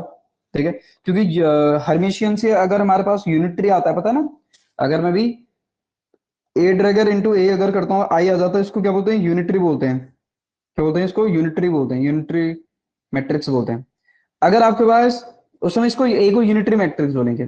अगर ए ट्रांसपोज इंटू ए अगर मैं कर दूं, सॉरी, अगर ए इंटू ए ट्रांसपोज कर दो, अगर ये कितना आ जाए, आई आ जाए, तो इसको हम क्या बोलते हैं, ऑर्थोगोनल बोलते हैं। क्या बोलते हैं, ऑर्थोगोनल। याद आ रहा कुछ। अब देखो यार, पहली बात, ट्रांसपोज करोगे तो नहीं आएगा, देखो खुद भी आइडिया लगाओ, जीरो वन माइनस वन, अगर तुम इसको ट्रांसपोज करोगे ना तो कैसे आ जाएगा, ट्रांसपोज करने पे ए आ जाएगा क्या।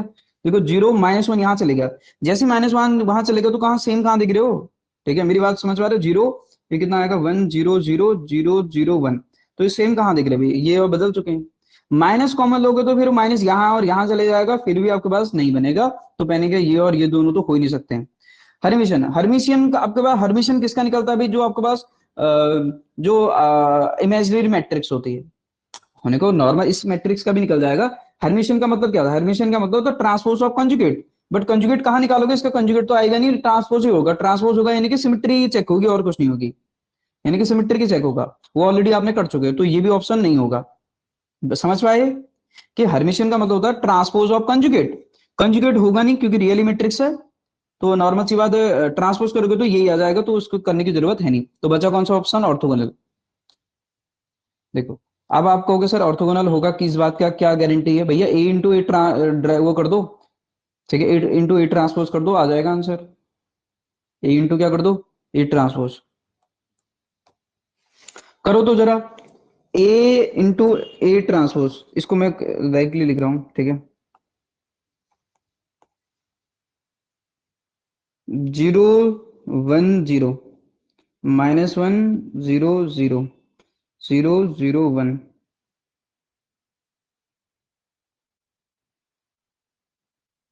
जीरो वन जीरो, अच्छा सॉरी, ट्रांसपोज, ट्रांसपोज लिखना है ना मैं, तो ट्रांसपोज हमारे पास कितना आ जाएगा, इसका transpose zero minus one zero one zero zero zero zero one, multiply करो तो ये ए है, ये ए ट्रांसपोज है, कितना आ रहा, देखो जीरो वन जीरो तो ये आ जाएगा one, zero, first row second column, 0 0 0, ये आ गया 0। फिर अगला वाला भी कितना आ रहा, 0 0 1 0 0 0। फिर कितना आएगा, इससे इसको मल्टीप्लाई 0 0, फिर कितना आ रहा 1। तो सीधे सीधे क्या आ गए, आई। और इसका मतलब ए इंटू ए ट्रांसपोज कितना आ गया, आई आ गया, मतलब क्या, ऑर्थोगोनल है। ठीक है।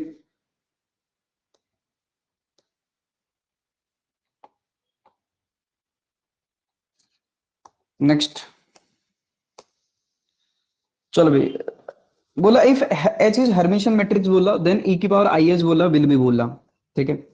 एच हमारे पास, एच क्या है, हर्मिशियन मैट्रिक्स है। हर्मिशियन मैट्रिक्स की कहानी क्या होती है कि उसका ड्रैगर करने पर आपके पास क्या आ जाता है, वही आएगा। उसका ड्रैगर करने पर वही आएगा। मेरी बात आप समझ पा रहे हो? तो e की पावर आई एच है ना हमारे पास, तो आपके पास जो लिखा गया है ए जो लिखा गया, e की पावर आई एच लिखा गया है। देन अगर मैं इसका भी अगर वो कर दूं, ए ड्रैगर ले लूं, इसका भी जो हमने हमको दिया है, तो ई की बार कितना आएगा, आई एच का कितना आएगा, ड्रैगर। ड्रैगर का मतलब होता है ट्रांसपोज ऑफ कंजुगेट, ट्रांसपोज तो होगा नहीं, कंजुगेट होगा, तो ई की बार कितना आएगा, माइनस ऑफ कितना आएगा, आई एच। मैंने देखो ड्रैगर का नहीं करा, आई का भी ड्रैगर होगा। वैसे आपको पता है कि आई और आपके पास दोनों, एच का दोनों का ड्रैगर होगा। एच का ड्रैगर एच ही आएगा, आई का ड्रैगर माइनस आई आ जाएगा, कंजुगेट हो जाएगा उसका। अब जरा देखो यार, अगर मैं ए इंटू ए ड्रैगर कर दूं, ए इंटू ए ड्रैगर, तो कितना आ जाएगा, ई की पावर आई एच, ई की पावर माइनस आई एच, तो कितना आ जाएगा, 1। 1 का मतलब कितना, आई। तो ए ड्रैगन इंटू ए हमारे पास कितना आ गया, आई। तो इसका मतलब ये हमारे पास सीधे सीधे क्या, जरा बोलो, यूनिटरी है। अभी बताया था। ऑर्थोगोनल कहाँ से, ऑर्थोगोनल का कोई रोल ही नहीं है, हर्मिशियन का कोई रोल ही नहीं है। ठीक है। हर्मिशियन का, हर्मिशियन एंटी हर्मिशियन आप बता ही नहीं सकते हो। ठीक है, कैसे बताओगे, माइनस सेम थोड़ी आ रहा। ठीक है। नेक्स्ट, बोला आपका जेन एक्स बेसल फंक्शन है, बोला polynomial of order N, then value of बोला जे हाफ एक्स का स्क्वायर, और आपका भाई है। ठीक है।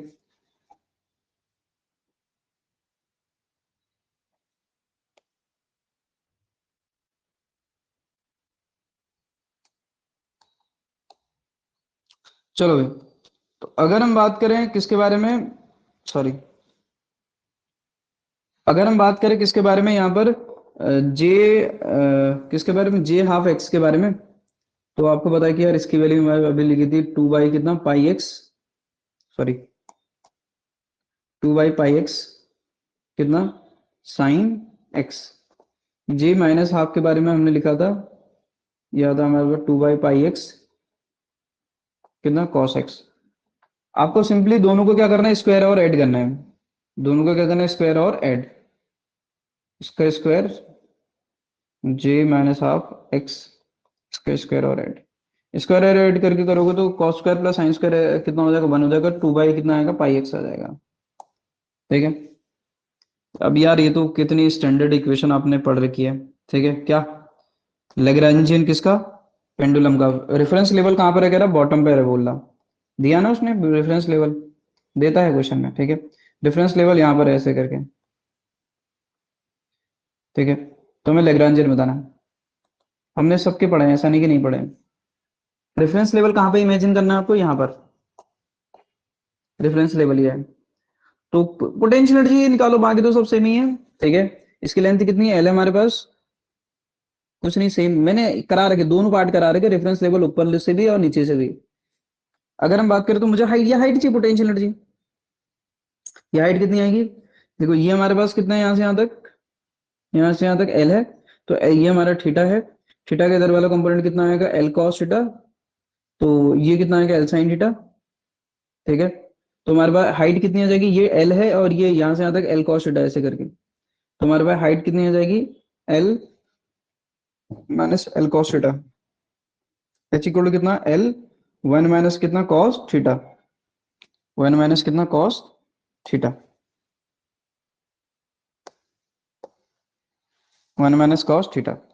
तो काइनेट जो हमारे पास वो आएगी, क्या आएगी जरा बोलो, जो लेग्रांज आएगा, लेग्रांजियन आएगा। लेग्रांजियन क्या होता है हमारे पास, लेग्रांजियन होता है T minus V. T minus क्या होता है, बी। और आपको बताइए T minus B, kinetic energy हमारे पास कितनी होती है, 1/2 हाफ एम वी स्क्वायर होती है। पोटेंशियल एनर्जी कितनी आ जाएगी, रेफरेंस लेवल से ऊपर है, तो कितना आ जाएगा, एम जी एच। एच की जगह कितना आ जाएगा, जो आया है वो उसको रख देंगे, जो है उसको रख देंगे।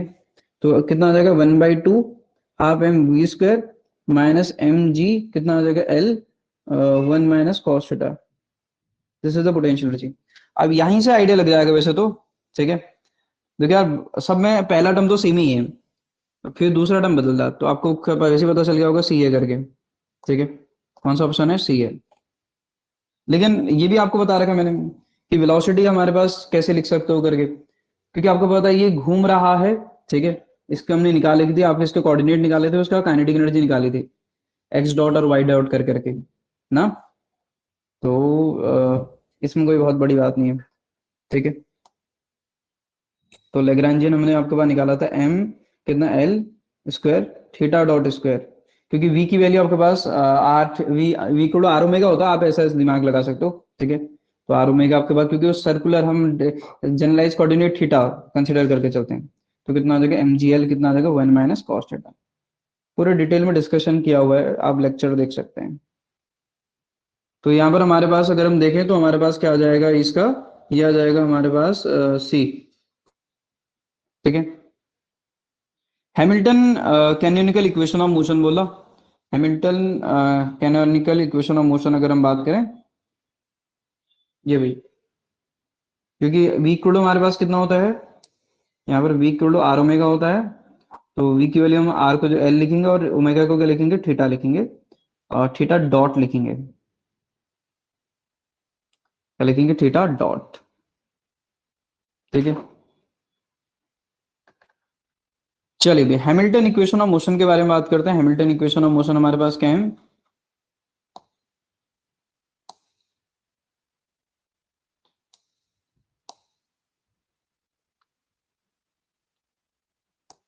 हैमिल्टन इक्वेशन ऑफ मोशन देखो आपने इसमें दो पढ़े होंगे, क्यू आई पढ़ा है, Q I dot which is del S by del P I, del P I.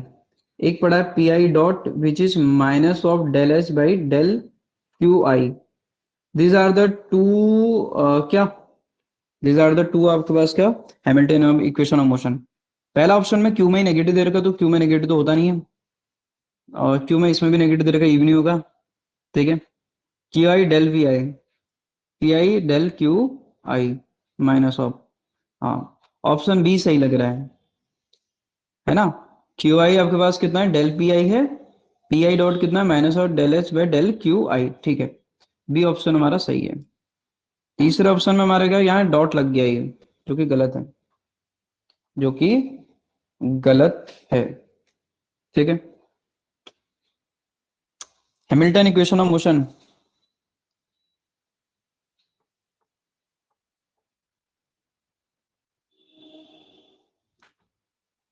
Next Lagrange किसका फंक्शन होता है, लेग्रांजियन होता है आपके पास क्या, जनरलाइज कोऑर्डिनेट, जनरलाइज आपके पास वेलोसिटी, और आपके पास क्या टाइम का होता है ना। Relativistic motion of a particle in attractive inverse square law of force बोला। आपको पता है यार इनवर्स स्क्वायर लॉ में जो पाथ बनता पार्टिकल का, चाहे ग्रेविटेशन में, चाहे आपने देखा होगा किसमें जरा बोलो, उसमें, हाँ ग्रेविटेशन में देखा, आपको पता है कि पार्टिकल जो ग्रेविटेशनल फोर्स जो फॉलो करते हैं G m1 m2 divided by आपके पास आर स्क्वायर, देन पार्टिकल का जो पाथ बनता है कैसा होता है, इलिप्टिकल होता है। किसकी इक्वेशन आती है, इलिप्स की इक्वेशन आती है, इलिप्टिकल। चाहे आपने उसमें देखा होगा, फिर सोमरफेल्ड भी बोलता है एटम में, आपने देखा होगा कि जो पार्टिकल के जो पाथ आते हैं कि Q1 Q2 divided by are square, ये भी इनवर्स स्क्वायर ले, इसमें भी आपने देखा था सोमरफेल्ड बाद में क्या बोलते हैं, इलिप्टिकल ऑर्बिट होंगी करके इलेक्ट्रॉन की। तो पहली बात तो सर्कल और पैराबोला तो होगा नहीं, ठीक। अब यहाँ पर ये ध्यान में रखना है कि ये इलिप्टिकल मोशन होता है जब पार्ट नॉन रिलेटिविस्टिक मोशन के लिए, किसके लिए होता है, नॉन रिलेटिविस्टिक मोशन के लिए, नॉन रिलेटिविस्टिक मोशन के लिए, जब बहुत ज्यादा स्पीड, लाइट की स्पीड, लाइट जब पार्टिकल की स्पीड लाइट के आसपास नहीं है, यानी कि जो मासेस की स्पीड है लाइट के आसपास नहीं है। अब अगर जिसमें लाइट की स्पीड, अगर जिसमें मास की स्पीड लाइट के आसपास होगी, यानी कि रिलेटिविस्टिक मोशन होगा। इसका मतलब क्या हो जा रहा है, बोलो रिलेटिविस्टिक मोशन। तो रिलेटिविस्टिक मोशन में अगर हम बात करें, रिलेटिविस्टिक मोशन में अगर हम बात करें, तो रिलेटिविस्टिक मोशन में मास क्या होगा, चेंज होगा। मास क्या हो जाएगा जरा बोलो, चेंज होगा आपका 1 - v² / c² से, या जिसको आप बोल सकते हो गामा टाइम्स एम नॉट। तो मास अगर चेंज होगा तो ऑब्वियस सी बात हो, जो ऑर्बिट है ना वो क्या हो जाती है, वो प्रिसिस कर जाती है। आपको ये समझ में आनी चाहिए, देखो मैंने आपको उस प्रिसिशन का मतलब समझाया था, इलेक्ट्रॉन ऐसे घूम रहा था ऐसे इन जनरल, आपको याद है। और जैसे ही उसमें मैग्नेटिक फील्ड हमने लगाया तो फिर एक्सेस कहाँ शिफ्ट हो गई थी, इलेक्ट्रॉन ऐसे घूमने लग गया था ऐसे करके, मेरा एक्सेस इधर शिफ्ट हो गई थी। तो इसी को हमने क्या बोला था, इसको हम क्या बोलते हैं, प्रिसिशन बोलते हैं। क्या बोलते हैं, प्रिसिशन बोलते हैं। वैसे ही मास चेंज होने की वजह से क्या होता है, तो जो ऑर्बिट होती है वो क्या हो जाती है, प्रिसिस कर जाती है। क्या कर जाती है, प्रिसिस। तो अब इलिप्स तो बनेगा, बट इलिप्स कैसा होगा, ऐसा कर करके होगा, ऐसा इलिप्स होगा ऐसा करके। पहले आपके पास ऐसा इलिप्स अगर बनना होगा तो अब ऐसा ऐसे इलिप्स होगा। मेरी बात आप समझ पा रहे हो कि ऐसा क्यों हुआ करके, क्योंकि आपको ये समझ में आना चाहिए, मास इंक्रीज हो रहा है, मास इंक्रीज होगा तो आपके पास जो ऑर्बिट है वो आपके पास क्या कर जाती है, जरा बोलो, प्रिसिस कर जाती है इसकी वजह से। तो हमारे पास ये गलत लिखा गया है, ठीक है, ये प्रिसिशन आता है यहाँ पर, प्रिसिशन। ठीक है, सॉरी। ठीक है, ऑर्बिट क्या कर जाएगी, प्रिसिस कर जाएगी, जिसकी वजह से आपके पास इलिप्स कैसा बनेगा, प्रिसिसिंग प्रिसिसिंग इलिप्स बनेगा, ना कि आपके पास क्या, इलिप्स बनेगा। मेरी बात आपको समझ में, मैंने क्या बोला करके, नॉर्मल में होता है इलिप्स, नॉन रिलेटिविस्टिक मोशन में। रिलेटिविस्टिक मोशन में पार्टिकल के मास पे चेंजेस आएंगे, जिसकी वजह से और जो ऑर्बिट होती है वो क्या कर जाती है, उसके बाद पार्टिकल इस ऑर्बिट प्रिसिस कर जाती है, ऑब्वियस सी बात है। ठीक है, नेक्स्ट। हमसे क्या बोला, पार्टिकल ऑफ मास हमसे बोला आपके पास कितना, am not, kinetic energy with speed आपको बोला सी, बोलो इट्स काइनेटिक एनर्जी। देखो यार, आपको पता है कि रेस्ट मास दे रखे, काइनेटिक एनर्जी पूछ रही है, तो हमको पता है कि जो ई होता है, अब हमने रिलेशन लिख रखा है, इसमें कोई बहुत बड़ी बात नहीं है। ये हमारे पास rest mass energy plus kinetic energy होता है, जो टोटल एनर्जी होती है पार्टिकल की। अब यहाँ पर क्या है, यहाँ पर ये है कि भाई जो टोटल एनर्जी होती है एमसी स्क्वायर होती है, ये भी आपने पढ़ रखा है, सब लिख रखा है, प्लस काइनेटिक एनर्जी। हम काइनेटिक एनर्जी निकालेंगे तो काइनेटिक एनर्जी हमारे पास कितनी हो जाएगी, ये हो जाएगी एम सी स्क्वायर माइनस का कितना, एम नॉट सी स्क्वायर। तो काइनेटिक एनर्जी हमारे पास कितनी हो जाएगी, अभी मास की वैल्यू लिखी थी, मास क्या होता है हमारे पास, गामा टाइम्स आपके पास कितना, एम नॉट, कितना सी स्क्वायर, माइनस का कितना, एम नॉट इंटू कितना सी स्क्वायर। तो काइनेटिक एनर्जी हमारे पास कितनी आ जाएगी, ये आ जाएगी गामा माइनस वन इंटू कितना आ जाएगा, M naught square, M naught into C square. This is the kinetic energy. ये क्या है, kinetic energy of relativistic particle, kinetic energy of, kinetic energy of relativistic particle, relativistic particle, ये relativistic motion भी लिख सकते हो। Gamma minus one M M naught into C square, M naught into C square. ठीक है, तो अब बताओ यार, गामा की वैल्यू क्या है, गामा निकालना पड़ेगा, गामा कैसे निकलेगा, गामा की वैल्यू अभी मैंने बताई थी, एम इक्वल हमारे पास कितना होता है, M equal M naught by one minus V square by C square होता है। ये कहाँ से लिखा है, अभी लिखा था मैंने रिलेशन, क्या, कहाँ सा है, एम की वैल्यू क्या होती है, M naught one minus V square by C square, और ये क्या होता है, गामा होता है, ये पूरा गामा, तो एम नॉट। तो गामा की वैल्यू हमारे पास कितनी है कि वन ओवर आपके पास one minus V square by C square. तो देखो यार, v की वैल्यू अगर आप c बाई टू रखोगे तो c बाय ये कितना आएगा, सी स्क्वायर बाई टू, तो कितना आ जाएगा, सी स्क्वायर से C square one minus one by two, तो कितना आ जाएगा, रूट टू आ जाएगा।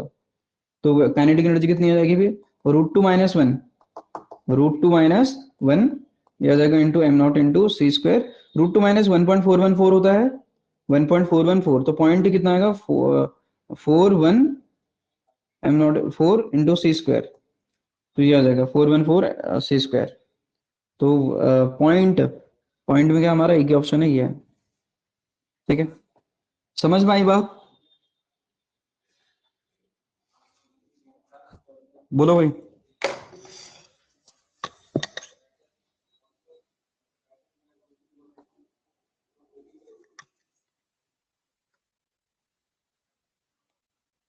चलो,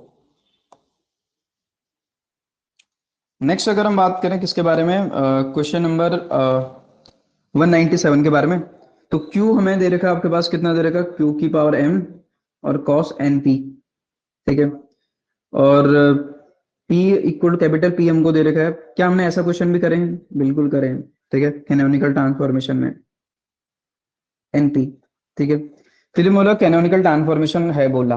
ठीक है, तो एम और एन की वैल्यू बतानी है, तो आपको बताया यार, क्यू और पी जो ब्रैकेट की जो वैल्यू होगी कितनी आएगी, स्मॉल क्यू और पी के रिस्पेक्ट में कितनी आएगी, जरा बोलो कितनी आएगी, वन आएगी। तो क्या होता है, डेल क्यू बाय हमारा डेल स्मॉल क्यू होता है into sorry del capital P divided by del small P minus del Q by आपके पास del small P I, Q I लिखना चाहिए, लिख सकते हो ऐसे, into del P divided by del Q I, ये आ जाएगा हमारे पास कितना 1। अब मैं बहुत ज्यादा नहीं लिखूंगा, डायरेक्टली डिफरेंशिएट करूंगा, ठीक है। इस वाली इक्वेशन को क्यू के टर्म में डिफरेंशिएट करो तो कितना आ जाएगा m इंटू कितना आएगा q की power m-1 cos N P क्या रहेगा ऐसे रहेगा, ठीक है।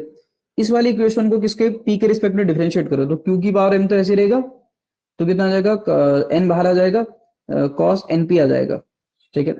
माइनस इस वाली इक्वेशन को आप q q और p के रिस्पेक्ट में डिफरेंशिएट करना, p के टर्म में डिफरेंशिएट करो तो कितना आएगा q की पावर m ऐसे रहेगा, कितना आ जाएगा अगर आप p के रिस्पेक्ट में डिफरेंशिएट करोगे तो साइन एन पी आएगा, n बाहर आ जाएगा, ठीक है, माइनस आएगा, माइनस माइनस प्लस हो जाएगा, n कितना आ जाएगा साइन कितना आ जाएगा एन पी आ जाएगा। इस वाली इक्वेशन को, ये जो इक्वेशन आपको दिख रही है, इसको q के रिस्पेक्ट में डिफरेंशिएट करो तो कितना आ जाएगा m q की पावर m-1 इंटू कितना आ जाएगा साइन कितना आ जाएगा एन पी इक्वल टू कितना आएगा 1 आएगा। तो देखो यहाँ से कितना आ जाएगा m इंटू एन क्यू की पावर कितना 2m-1 इंटू कितना आ जाएगा कॉस स्क्वायर एन पी, हमारे पास फिर कितना आएगा m इंटू एन क्यू की पावर कितना 2m-1 साइन स्क्वायर कितना एन पी इक्वल टू कितना आ रहा है 1। m इंटू एन क्यू की power 2m-1 in -1 cos square N P sine square N P कितना हो जाएगा 1, तो कितना हो जाएगा ये 1 आ जाएगा, तो आ जाएगा m इंटू एन क्यू की पावर कितना 2m-1 इक्वल टू कितना आएगा 1। अब देखो यार यहाँ इसका मतलब ये क्या है, क्यू की पावर 0 है क्योंकि यहाँ क्यू नहीं है ना, क्यू का क्यू से इंडिपेंडेंट है टर्म, इसका मतलब 2m-1 इक्वल टू कितना आएगा 0, तो m की वैल्यू कितनी आ जाएगी हमारे पास हाफ, m की वैल्यू हाफ आएगी, तो देखो क्योंकि इसकी वैल्यू 0 है, इसकी पावर 0 है, ये जो इसकी पावर 0 है तो इसका मतलब m इंटू एन का प्रोडक्ट किसके इक्वल होगा फिर 1 के इक्वल, तो m इंटू एन का प्रोडक्ट किसके इक्वल 1 के इक्वल, तो इसकी value half n equal to कितना 1, तो n की वैल्यू कितनी आ जाएगी हमारे पास 2, तो n की वैल्यू 2, m की वैल्यू हाफ n की वैल्यू आपके पास 2 किस में इसमें, तो ये आ जाएगा आंसर, ठीक है। The mean square speed of the molecule of gas at absolute temperature T proportional to, पता है आपको,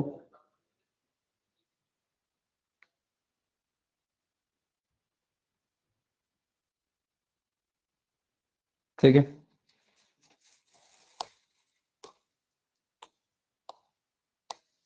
नेक्स्ट, तो नेक्स्ट हमारे पास है यार आरएमएस स्पीड, ऑलरेडी आपको पता ही है क्या, 3 kBt बाय हमारे पास कितना होता है m होता है, तो यानी कि वी आर एम एस जो हमारे पास आएगा प्रोपोर्शनल टू रूट टी, और वही के ऑप्शन में है।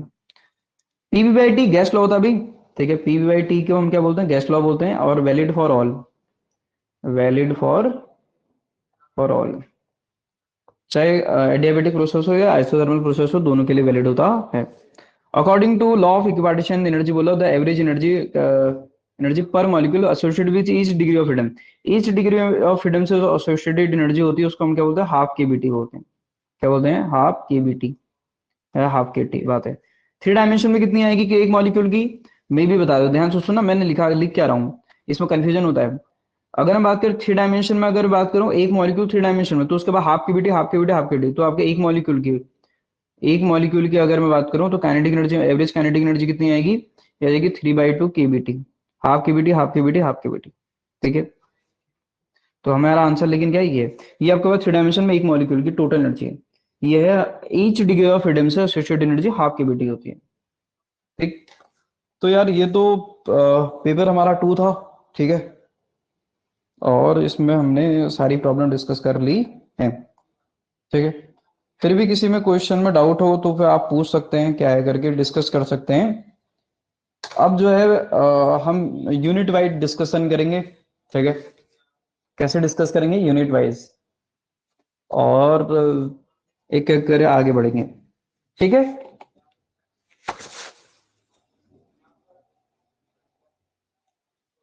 और मैं कोशिश करूंगा कि किसी भी तरीके से 15-16 तारीख तक ये सब कुछ खत्म हो जाए, इसी 15-16 तारीख तक है। अरे वाह, अरे वाह मतलब,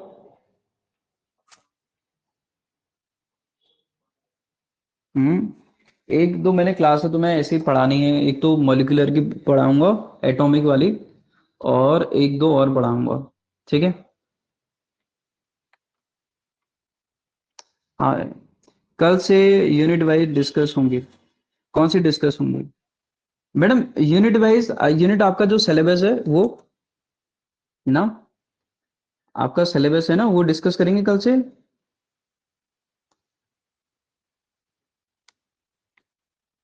सिलेबस आपका वो डिस्कस करेंगे यूनिट वाइज। आप लोग अदरवाइज नाराज हो जाओगे, आप कहोगे वो कराया नहीं करके,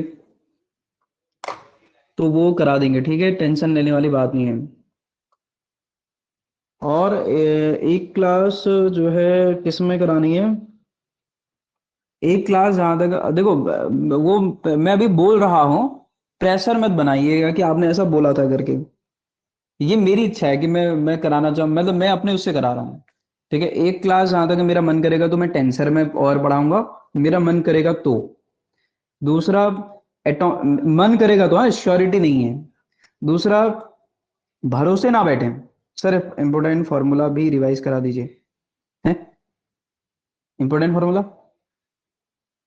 वो मैंने बोला शॉर्ट नोट्स बनाओ सारे। सारे देखो टाइम बहुत कम है, ये मत सोचिए कि एग्जाम आपके पास आगे शिफ्ट होगा पीछे शिफ्ट होगा, जो डेट आपकी आ रही है उसको श्योरिटी मान के लेके चलो। ठीक है, तो मैं ये कह रहा हूँ कि शॉर्ट नोट्स बनाओ। शॉर्ट नोट्स मतलब पूरे मेन मेन जो इंपोर्टेंट इंपोर्टेंट फॉर्मूले हैं उसको एक जगह लिख डालो सारे सिलेबस के, और उसको देखो 3 टाइम देखो भाई, सुबह शाम दिन में, तभी वो सारे फॉर्मूले दिमाग में बसेंगे। ठीक है, फिर भी अगर आप कहोगे तो लेकिन मैं कब तक होगा मैं श्योरिटी नहीं कह सकता। हो सकता है अगर मेरे को टाइम मिलेगा तो मैं पूरे फॉर्मूले एक बार में रिपीट भी करवा दूंगा। ठीक है, टाइम मिलेगा तो। एक क्लास एटॉमिक की करनी है, ठीक है, और एक क्लास जो है मन करेगा तो टेंसर की एक क्लास ले लूंगा, और फिर उसके बाद देखेंगे।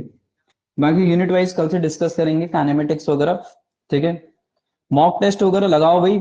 ठीक है, बिना मॉक टेस्ट लगाए आपको पता ही नहीं चलेगा कि आपके पास आपकी तैयारी क्या चल रही, कैसे चल रही करके। ठीक है, बाकी मतलब अगर आपको मतलब वो करना है क्या, कि देखना है कि मैं कितना स्कोर कर पा रहा हूँ नहीं कर पा रहा हूँ, आप मॉक टेस्ट लगा करके देख सकते हो। ठीक है, ऐप पर जो अपलोड है उनको।